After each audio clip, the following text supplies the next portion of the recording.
धनेषु जीवितज्ञेषु स्त्रीषु चाहारकर्मसु अतृप्ताः प्राणिनः सर्वे याता यास्यन्ति यान्ति च। ओम शांति शांति शांति। हरि ओम। श्री गुरुभ्यो नमः। हरि ओम। वयं सर्वे मिलित्वा षट्चत्वारिंशत्तमस्य पाठस्य विचारम् इदानीं कुर्मः। संस्कृतवाक्यानां हिंदी अनुवादः प्रथमतः करणीयः। अस्तु, वदतु क्रमेण वाक्यानि। मम नाम देवदत्तोस्ति। मेरा नाम देवदत्त है। सम्यक। अनन्तरं गुरु शिष्ये प्रेम करोति। आम। गुरु शिष्य से प्रेम करता है। शिष्ये सप्तमी वर्तते। शिष्य में प्रेम। शिष्य में प्रेम करता। अनन्तरं व्योम्नि पक्षिणः विद्यन्ते। आम। आकाश में पक्षियां हैं। सुंदर। आगे हेम्नः आभूषणं सम्पद्यते। सोने से आभूषण होते हैं। सुंदर। मातुः पुत्रः पुत्रः जायते। जायेत अजायत जनिष्यते उत्पश्यते वा। माता से पुत्र उत्पन्न होता है। हो, हुआ, होगा और होगा। सम्यक। अनन्तरं निष्कारण प्रतिकूलं न आचर। न स आत्मानं प्राज्यं मन्यते अमन्यत मन्स्यते वा। वह स्वयं को विद्वान मानता है। माना मानेगा। मानेगा। स यथाशक्ति साम अगायत। वह अपनी शक्ति के अनुरूप सामवेद को गाया। हाँ, उसने अपनी शक्ति के अनुसार सामवेद को गाया। सम्यक। निष्कारणं प्रतिकूलम न आचर। बिना कारण के प्रतिकूल आचरण मत करो। क्योंकि देखो, हमारे स्मृति ग्रंथों में सबसे बड़ा धर्म क्या बताया है? श्रूयताम धर्म सर्वस्वम श्रुत्वा चैवावधार्यताम आत्मनः प्रतिकूलम परेशान न समाचार। ये धर्म का आचरण करना। अस्तु। अनन्तरं निर्जने निर्द्वन्द्वः निर्विघ्नं तावत् पठ। जन रहित स्थान में द्वंद्व रहित विघ्न रहित तब तक पढ़ो जब तक इतना कार्य ना हो। हाँ, नहीं जब तक पूरा होता है। हाँ, इतना कार्य नहीं पूरा होता है। पूरा नहीं होता है। ठीक है जी। बहु सम्यक। यावन्तो जनाः ग्रामे सन्ति तावन्तः सर्वेपि आबालवृद्धं यत् कालं यावत् सुखिनः सन्ति। जितने लोग ग्राम में हैं उतने सभी बच्चे वृद्ध तक कितने काल सुखी रहते हैं।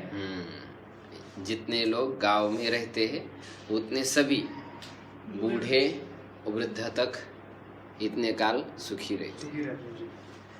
इदानीं हिंदीतः संस्कृतानुवादं करिष्यामः। तुम्हारा नाम क्या है? त्वम नाम किम? किम? मम नाम आयुष। तव नाम किम? तव नाम किम? हाँ, त्वम नहीं, तव नाम किम? इधर अत्र शुद्धि न कार्य। मेरा नाम कृष्ण है। मम नाम कृष्णः अस्ति। भक्त सब पर प्रेम करता है। भक्तः सर्वेषु प्रेम करोति। सम्यक। चलो, तो प्रेम से प्रेम उत्पन्न होता है। प्रेम्णः प्रेम जायते। सम्यक। मेरे परिवार में आबाल वृद्ध सब यथाशक्ति श्रम करते हैं। मम गृहे आबालवृद्धं सर्वे यथाशक्ति कार्यं कुर्वन्ति। एकम एकम वदेत् चेत् सम्यक् भवेत्।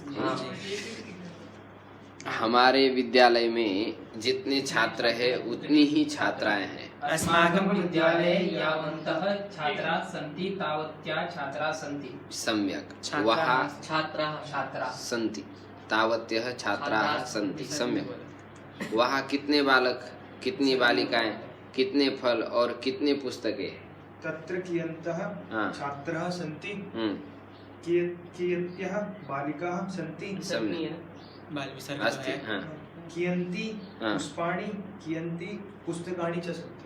बहु सम्यक्। एवं प्रकारेण यदि भवन्तः विभक्ति परिवर्तनं करिष्यन्ति चेत् तर्हि संस्कृतं कठिनं न स्यात्।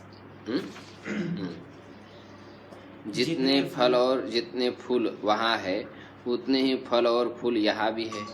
यावन्ति फलानि यावन्ति पुष्पाणि च तत्र सन्ति तावन्ति एव फलानि पुष्पाणि च अत्र अपि सन्ति। सम्यक्, बहु सम्यक्। अनन्तरं तब तक काम करो जब तक गुरुजी ना आवे। हम्म।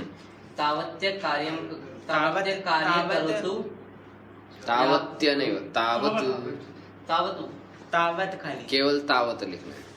तावत् कार्य करोतु यावत् गुरुन् कार्यं करोतु। गुरुं न आगच्छति। गुरुः न आगच्छति।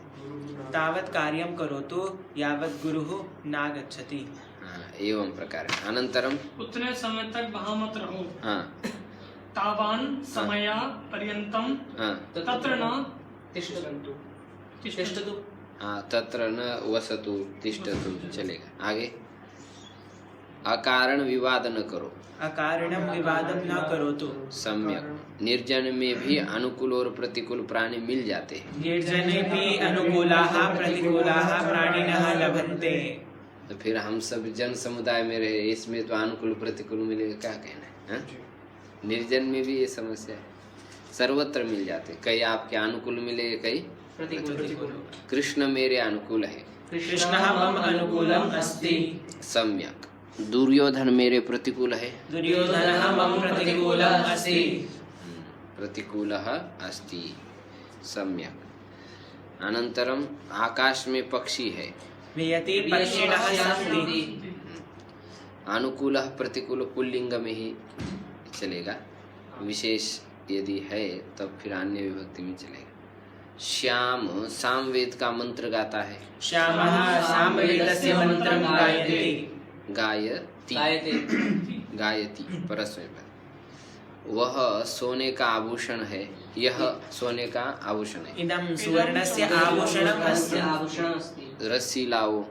दाम आनयतु। दाम आनयतु। बाल धो। लोमानि प्रक्षालयतु। बालान् प्रक्षालयतु। हाँ, वाक्यशान प्रक्षालयतु। हाँ? ऐसे वाक्य बनेंगे। अब ख में आइए। बालक पैदा होता है। बालकः जायते। बालक पैदा हुआ। बालपुत्रः अजायत। विद्या से ज्ञान होता है। विद्यायाः ज्ञानं सम्पद्यते। वह वहाँ नहीं है। सः तत्र अस्ति। अच्छा, नहीं है। अच्छा, नहीं है तो नास्ति। हाँ। अपने आप को कौन मूर्ख समझता है? स्वस्य कृते कः मूर्खः मन्यते। कोई नहीं समझता। हाँ? अपने आप को सब क्या समझते हैं? पंडित मन्यः। पंडित मन्या। सम्यक। पंडितम मन्या। शुद्धाशुद्ध वाक्यानां विचारः। प्रेमात् प्रेमः भवति वा? प्रेम्णः प्रेम जायते। यावान् छात्राः तावन्तः बालिकाः। यावन्तः छात्राः तावत्यः बालिकाः। अत्र लिंग परिवर्तनं कथं भवति, कैसा हो रहा है, समझ में आ रहा है ना? जी। आगे स्त्रीलिंग है, पहले पुल्लिंग है, इसलिए पुल्लिंग में यावन्तः, स्त्रीलिंग में तावत्य या यावत्य। अनुकूलम प्रतिकूलम प्राणिनः। अनुकूलाः प्रतिकूलाः प्राणिनः। यहाँ पर क्यों हो गया ऐसा? क्योंकि प्राणिनः कौन सी लिंग में है? ये नपुंसक पुल्लिंग में, इसलिए यहाँ पर बहुवचन हुआ ना, अनुकूलाः प्रतिकूलाः प्राणिनः। आगे पीछे देख के विभक्ति का निर्णय करो, ऐसा मन से नहीं बोलना कि लग गया तो लग गया, तुक्केबाजी तो काम नहीं चलता है। चलो आगे। अभ्यास। ख को लोट लंग विधिलिंग में बदलो। जैसे ख में वाक्य बालक पैदा होता है, तो इसका आत्मनिपद में रूप चलता है जायते। बालकः जायते। लोट में क्या बनेगा? जायता। लंग में अजायत। विधिलिंग में जायेत। ऐसा बने। आत्मनिपदी धातु ध्यान रखनी। आत्मनिपद के रूप भी विलक्षण चलते हैं, उनको भी आप याद रखें। इसी प्रकार सभी वाक्यों का आप अनुवाद करते जाइए तीनों लकारों में। इन शब्दों के रूप लिखो। नामन, प्रेमन, व्योमन और हेमन। जैसे अब प्रेमन शब्द को हम ले गए।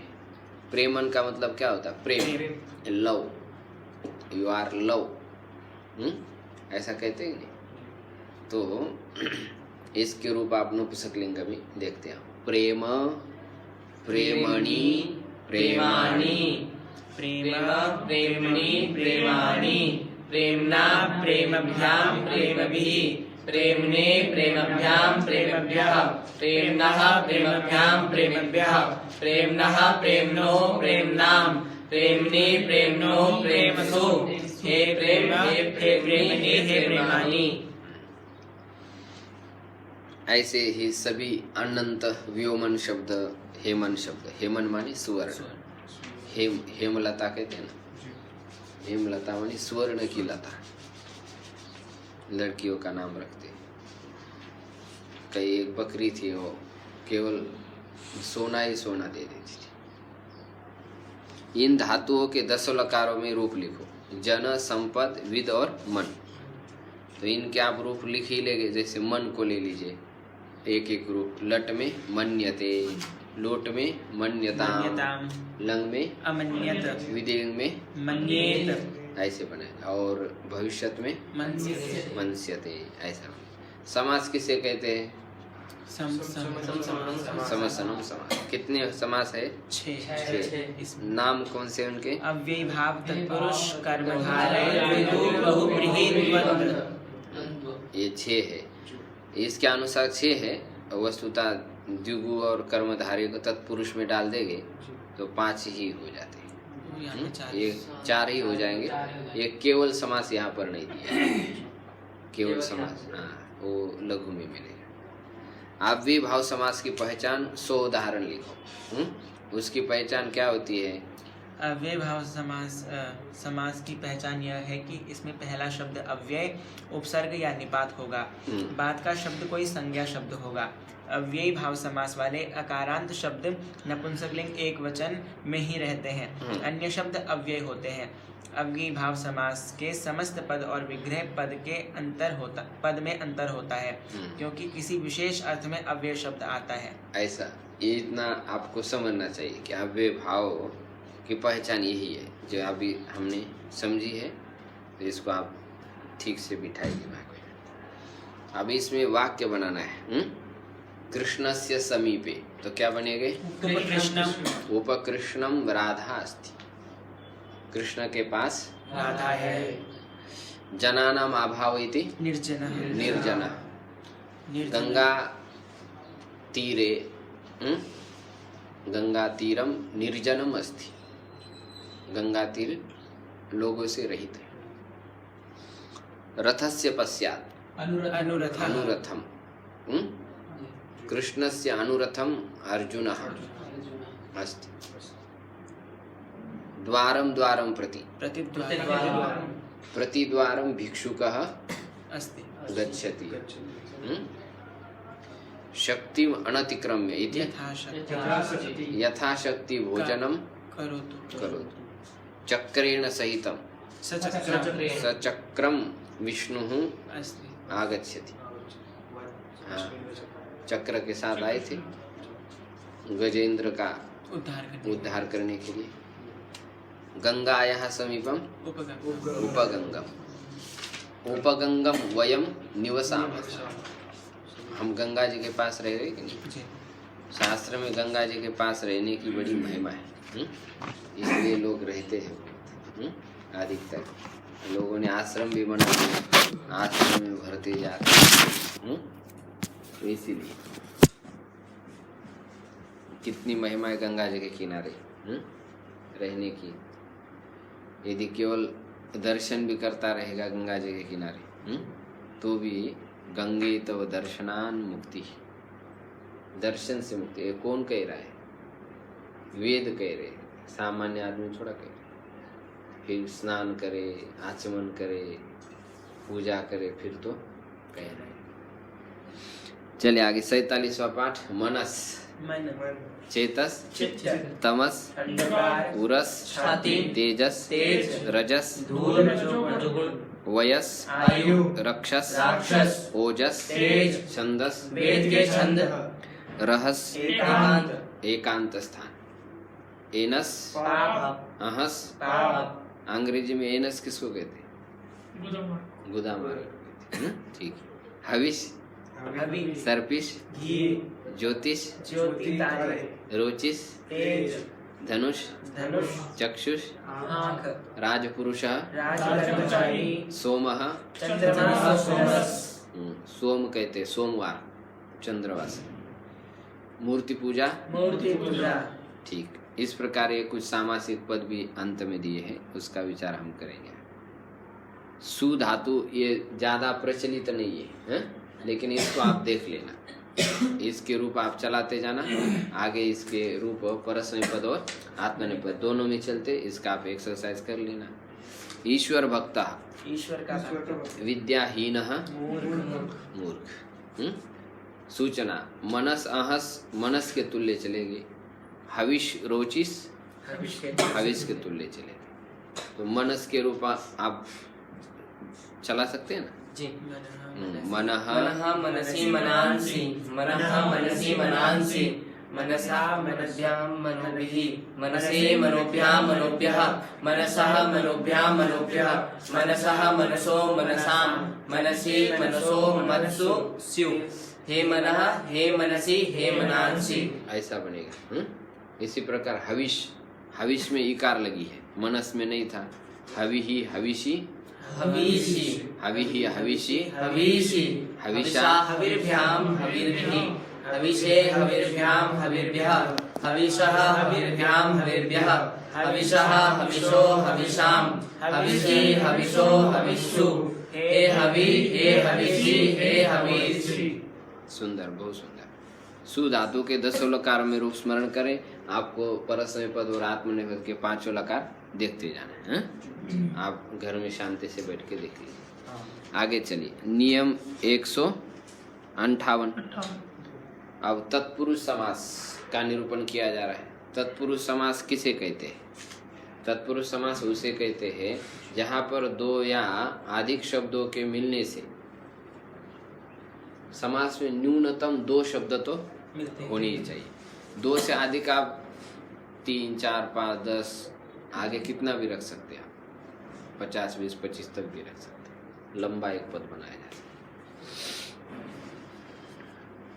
तो 2 या 2 से अधिक पद मिलने से द्वितीया, तृतीया, चतुर्थी, पंचमी, षष्ठी, सप्तमी विभक्ति का लोप हो जाता है। तो जिस विभक्ति का लोप हो जाता है समास में, उसी नाम से वो समास कहा जाता है। यदि द्वितीय विभक्ति का लोप हो जाएगा तो द्वितीया, तृतीय विभक्ति का लोप हो जाएगा तो तृतीया, चतुर्थी विभक्ति का लोप होगा तो पंचमी विभक्ति का लोप होगा तो पंचमी, और षष्ठी विभक्ति का लोप होगा तो और सप्तमी विभक्ति का लोप होगा तो तत्पुरुष के भेद हो गए। 6 भेद लगभग हो गए हैं। प्रथमा विभक्ति का जब लोप हो जाता है तब उसको कर्मधारय समास कहा जाता है। तो कर्मधारय का ही भेद है द्विगु समास, फिर नए तत्पुरुष समास पर उपपद समास, ऐसे तत्पुरुष के अवान्तर भेद है। चलिए आगे।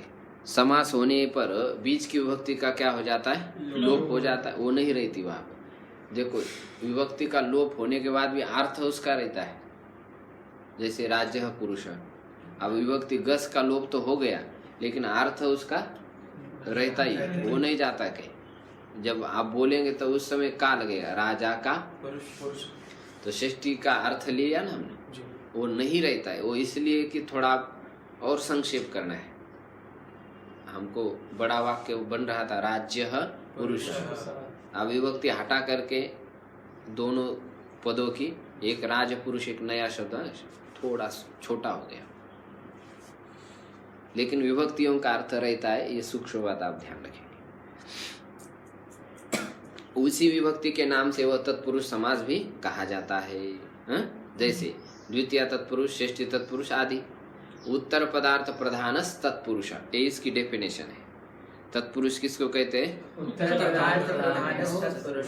इसमें बाद वाले पद का अर्थ ही क्या होता है? मुख्य होता है। जैसे आव्यय भाव में पूर्व पदार्थ का प्रधानता होती है, किंतु तत्पुरुष में उत्तर पदार्थ प्रधानस तत्पुरुष। अब क्रमशः सभी जो समास है 6, इनका उदाहरण दे रहे हैं। इन उदाहरणों का आप याद रखें, यही प्राय व्याकरण में दिए जाते हैं। इसके आधार पर आप 2 कॉपी बहुत सारे बना सकते हैं। नहीं, कंपलसरी इतना तो याद होना चाहिए, तब आप तत्पुरुष के ऊपर अधिकार जमा सकते हैं। द्वितीय तत्पुरुष देखें, कृष्णम आश्रितः, इसके आप लौकिक विग्रह अलौकिक विग्रह के समझने की चेष्टा करें। समास में मुख्य बात तो यही रहती है, लौकिक विग्रह और अलौकिक विग्रह। तो ये कृष्णम आश्रित, ये कौन सा विग्रह है? लौकिक विग्रह। और अलौकिक विग्रह कैसा होगा? कृष्ण और आश्रिता धन सु। सु, सु कृष्ण धनम आश्रित हाँ, कृष्ण धन अम आश्रित धन सु, ऐसा आ गया समझ में। चलिए, कृष्णाश्रित दुखम अतीतः, दुखातीतः। हाँ, इसका अलौकिक विग्रह दुख अम अतीत, ऐसा दुखातीत बन जाएगा। बाद में सब लोप लाप करना पड़ेगा। भयम प्राप्त, भय प्राप्त, भय धन हम प्राप्त धनुषु। प्राप्त धन, प्राप्त धन, ऐसा, हाँ?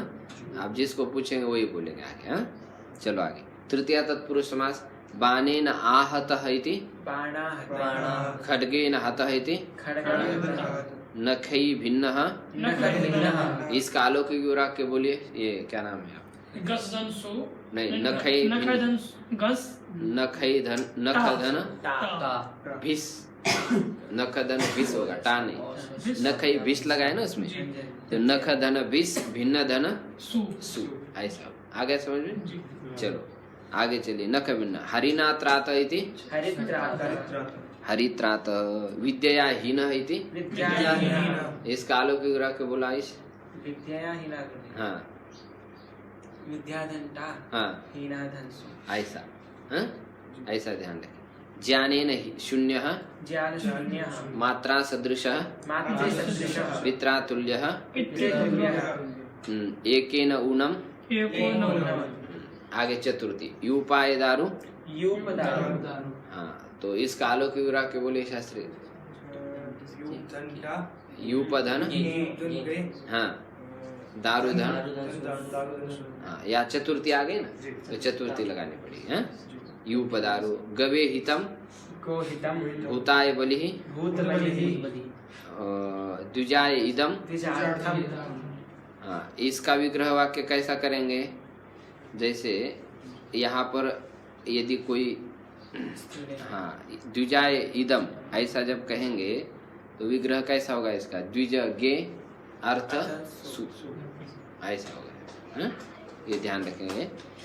द्विजाय इदम, द्विजाय अयम इति द्विजार्थ सूपः, द्विज के लिए सूप है। हाँ? द्विजाय इयम यवागु इति द्विजार्था द्विजार्था, तीनों लिंगों में बनेगा। स्नानाय इदम इति स्नानार्थम जलम, भोजनाय इदम इति भोजनार्थम। इसके विग्रह तीनों लिंगों में आप दिखा सकते हैं। आगे पंचमी तत्पुरुष समास आ रहा है। चोराद भयम इति, चोरभयम अलौकिक वाक्य बोलो। चोर धनगसी चोर धन गसी, गस भय धन धन सु, हाँ, भय धन सु, सु होगा। नपुंसक लिंग है। भय धन सु, ऐसा बने। चोराद भय, पापात मुक्त इति, पाप मुक्तः रोगात मुक्त इति, रोगमुक्तः प्रासादात पतितः इति। प्रासाद पतितः प्रासाद समझते हैं ना, महल महल, ऊपर से गिर गया कोई, हाथ टूट गया। वृक्षपतितः, अश्वपतितः, रोगमुक्तः, शत्रु भयम, राजभय, ये सब पंचमी के उदाहरण। आगे षष्ठी तत्पुरुष समास। राज्यः पुरुषः,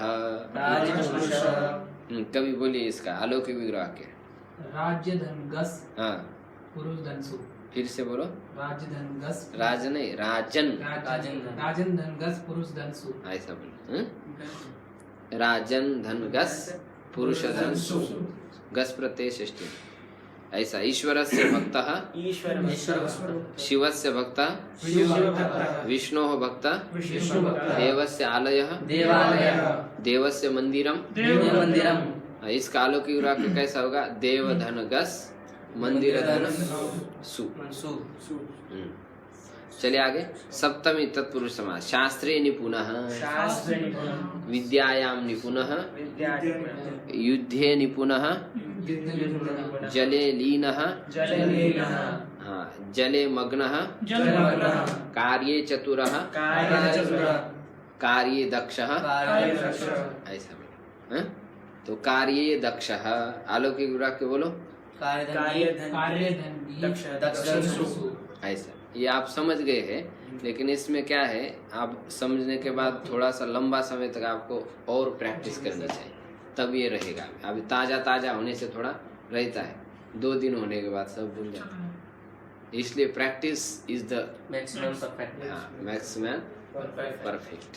प्रैक्टिस करते रहिए, सब विद्या को ताज़ा रखना चाहिए। ताज़ा ताज़ा तो बढ़िया काम में आ जाता है, बास होने के बाद क्या है, मज़ा नहीं आती, फेंक देना पड़ता है। वाक्य आप तैयार करके आ जाइए, उसकी चर्चा हम अगले पाठ में करेंगे।